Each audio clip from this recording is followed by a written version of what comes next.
But a man who commits adultery lacks judgment.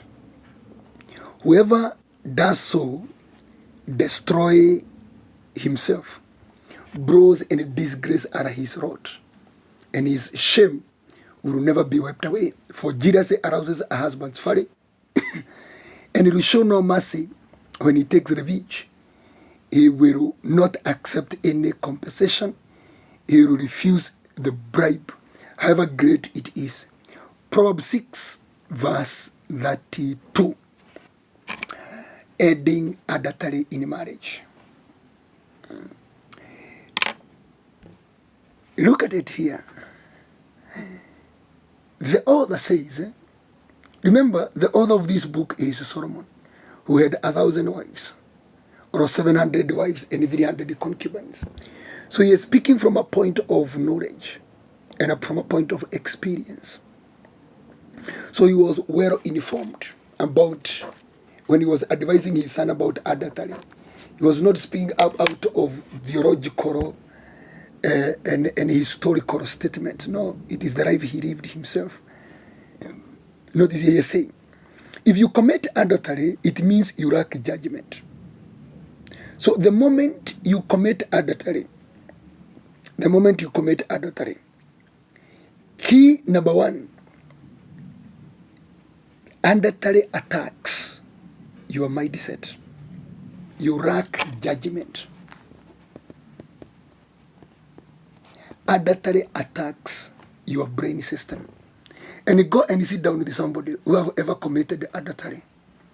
They will tell you they struggle very much with mind issues, where you struggle even winning the battle of the mind. Because adultery becomes a stronghold in your subconscious and conscious systems of the mind. So when you are committing adultery, you are destroying your mental system. And most of the people who are adulterers or who have ever been in adultery, if you sit down with them, most of them, they struggle with Romans 12 verse 2. Conformity with this world. They try very much to transform in the renewal of the mind, but it is a hard, tall order. So key number one, when you commit adultery, it makes you lose judgment, lose thinking capacity. You cannot even come up with the decisions. You even do not know how to make firm choices. And you cannot even develop ideas. Number two, he is saying, whoever does so destroys himself. Adultery equals self-destruction. No witch, no sorcerer, no Satan, no demon is destroying you. But the moment you commit adultery, you sleep with a married woman. You sleep with a married man. By the time you are coming out of that activity, you have already destroyed yourself. And you cannot blame anybody in that. Self-destruction. And you go and you sit down with people who have ever committed adultery, and then they happen that they were caught. Your marriage ended immediately. Because the other partner felt betrayed, felt stabbed from the behind. Every time you commit adultery, whether it will be instant or at a later date, adultery constitutes to self-destruction. It's just like entering into your house, and then you take a jerrycan of paraffin, you pour it on yourself, and then you set yourself on fire. That's what it means to commit adultery. Something else is bros and disgrace are your rod. Number three, bros. Bros. It means what? It means your life now becomes a warfare life. A person who have committed adultery, you open a battle system that you will never win. You attract warfare by whatever forces will come in response of the sin, but because it is adultery, it is always a battle that you never win. This is why you notice everywhere you go, you pick crisis with everyone you come across, even if you have never met there before. Because adultery says, bros are your rod. That means you find yourself struggling a lot in shedding of sweat and tears, in hard labor, slavery, painful toiling, and all that. And then he says disgrace. When a person commits adultery, that's number 4. When you commit adultery, you acquire or you procure for yourself disgrace, shame, humiliations,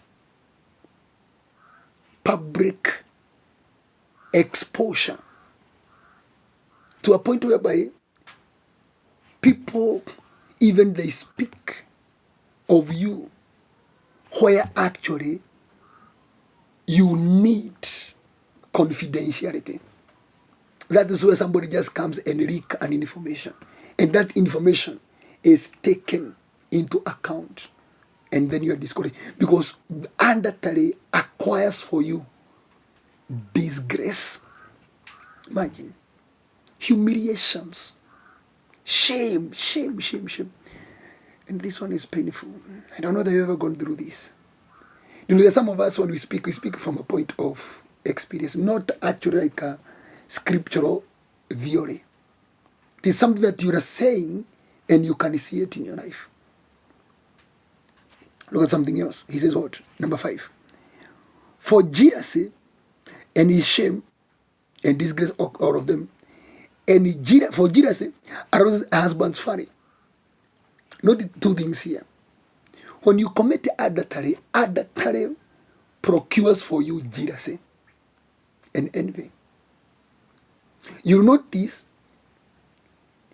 wherever you go, if you're an adulteress, male or female adultery or adulteress, you notice other people of the same gender in the equation of marriage tend to be furious towards you, and you have not done anything. That speaks of mistrust. Nobody can see you with his wife and the husband be comfortable.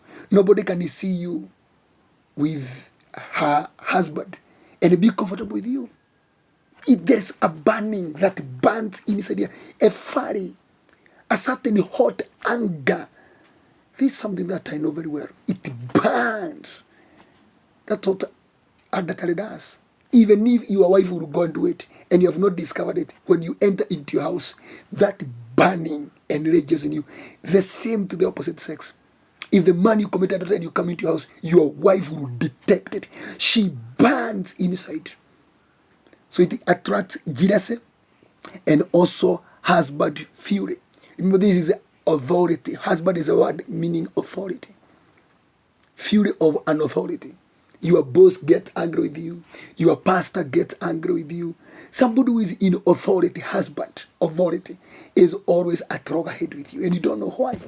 Pastors are always fighting you. In the very church you go, the person who fights with you is a man of God. And you have not done anything. It is the adultery.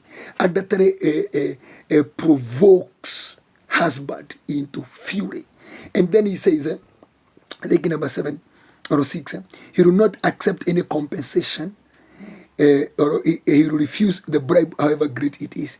When you commit adultery, let me tell you something. This is the only sin that you cannot producing a sacrifice or offering.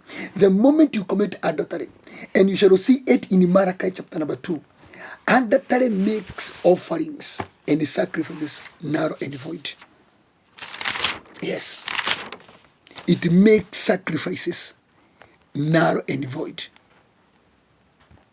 So if you're a person who commits adultery and then you go and make offering, you will notice you have never seen anything positive about your offerings.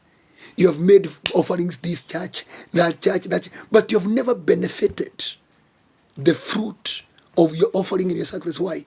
Adultery makes your offering and your sacrifices narrow and void.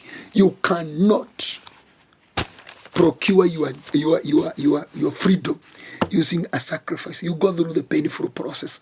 And then he says, and he will show no mercy when he takes revenge. A person who have committed adultery, in most cases, you don't attract mercy or pity. You are there to